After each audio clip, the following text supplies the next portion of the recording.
একদিন আপনারা কামদেবের জন্ম সম্বন্ধে শুনেছেন। আজ আমি আপনাদের কামদেবের শক্তি প্রদর্শন সম্বন্ধে কিছু বলবো। আপনারা দয়া করে শুনবেন, আমাকে একটা লাইক, সাবস্ক্রাইব, শেয়ার করে আমার পাশে থাকবেন। নমস্কার।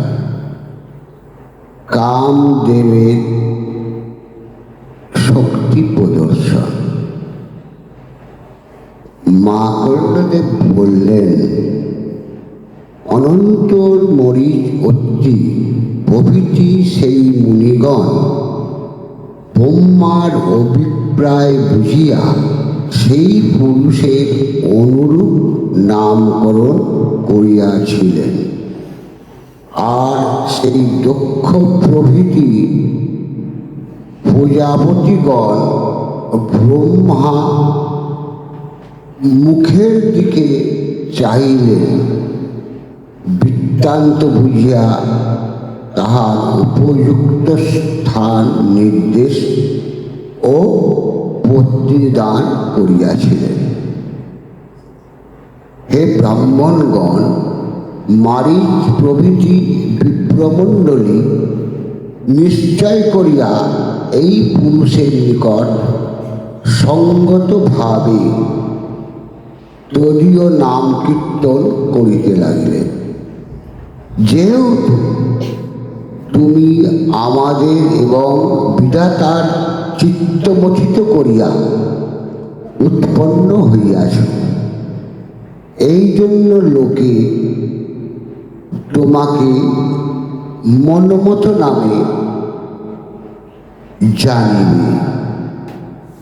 তুমি জগতে অসাধারণ কামরূপ, তোমার সদৃশ্য কেহ নাই।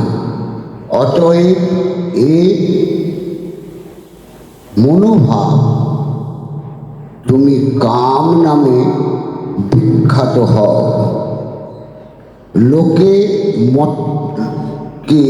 লোককে মত্ত করো বলিয়া তোমার নাম হচ্ছে মদন। আর তুমি মহাদেবের দর্পনাশে সমর্থ বলিয়া দর্প এবং কন্দর্প নামে জগতে বিখ্যাত হইবে। তোমার পঞ্চস্বরের যেরূপ পরাক্রম বৈষ্ণব বাস্ত্র, রৌদ্রাস্ত্র এবং ব্রহ্মাস্ত্রেরও বেশি পরাক্রম হবে। স্বর্গমর্ত পাতাল বা সনাতন ব্রহ্মলোক সকল স্থানে তুমি থাকিবে, যেহেতু তুমি সর্বব্যাপী। তোমার সমান কেহ নাই। গাছপালা হোক আর বনস্পতি হোক, প্রাণী যে যে স্থানে থাকিবে, ব্রহ্মসভা হইতে তত সমুদয় স্থানই তোমার হইবে। হে পুরুষ শ্রেষ্ঠ, এই আদি প্রজাপতি স্বয়ং দক্ষই তোমার ইচ্ছা মতো শোভনা পত্নী প্রদান করিবেন।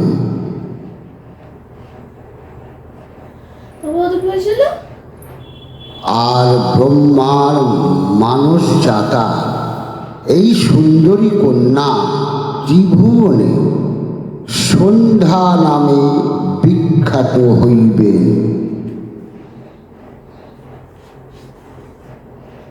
যেহেতু এই বড় বর্ষিণী ব্রহ্মার সম্পূর্ণ ধ্যান সময় উৎপন্ন হইয়াছে, সেই জন্য জগতে ইহার সন্ধ্যা বলিয়া প্রসিদ্ধ হইবে।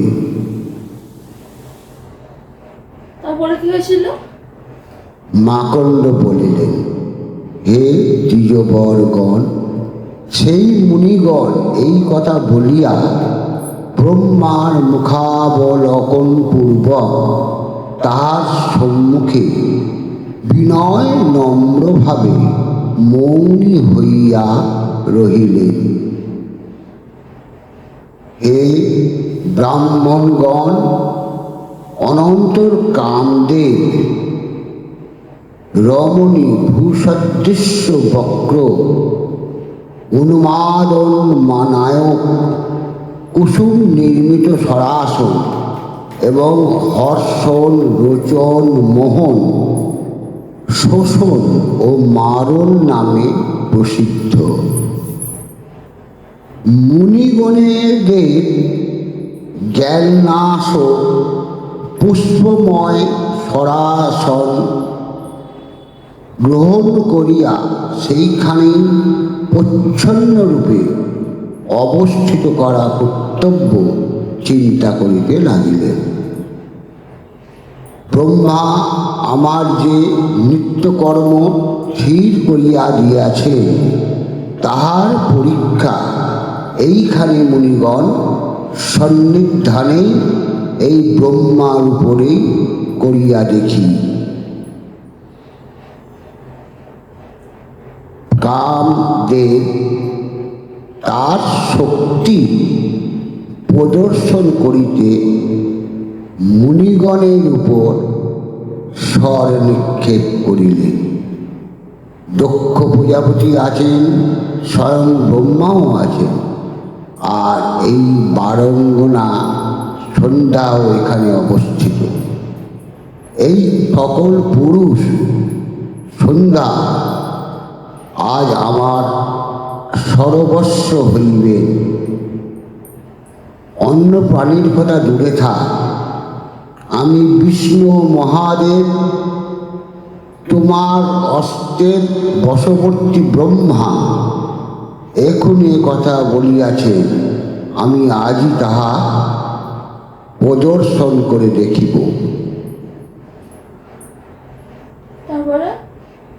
মাকড়গুলো বললেন। কামদেব ইহা মনে মনে চিন্তা করিয়া স্থির করিলেন। অনন্তর তিনি কুসুম সরাসনে কুসুম গুণে স্বরযোজনা করিলেন। তখন ধনুর্ধর প্রধান কামদেব আলির প্রণালী অনুসারে উপবেশন করত যত্নপূর্বক সরাসন আকর্ষণ করিয়া বলয়াকার করিলেন, ঘুরিতে লাগিলেন। হে মুনিবরগণ, তিনি কার মুখে সরাসন্ধান করিলেন, তথায় পরমানন্দকারী সুগন্ধ অনিল বাহিতে লাগিল।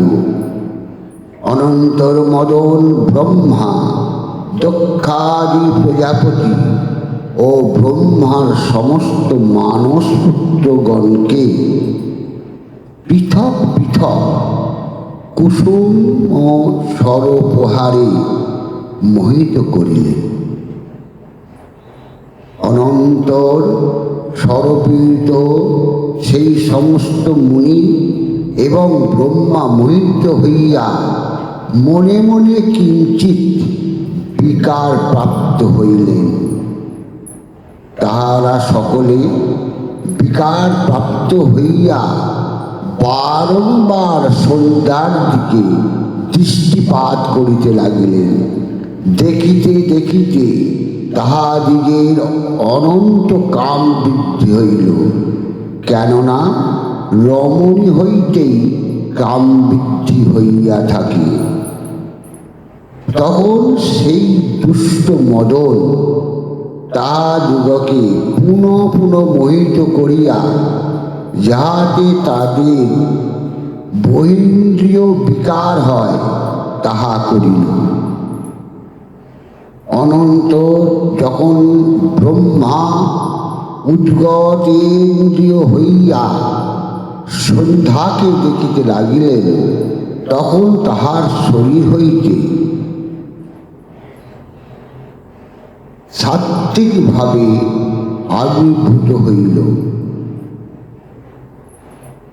হে দ্বিজগণ, তার কাম ও সরবৃত্ত সন্ধ্যা হইতে বিব্বকাদি আবসকল এবং চতুষ্ষষ্টি কলা উৎপন্ন হইল।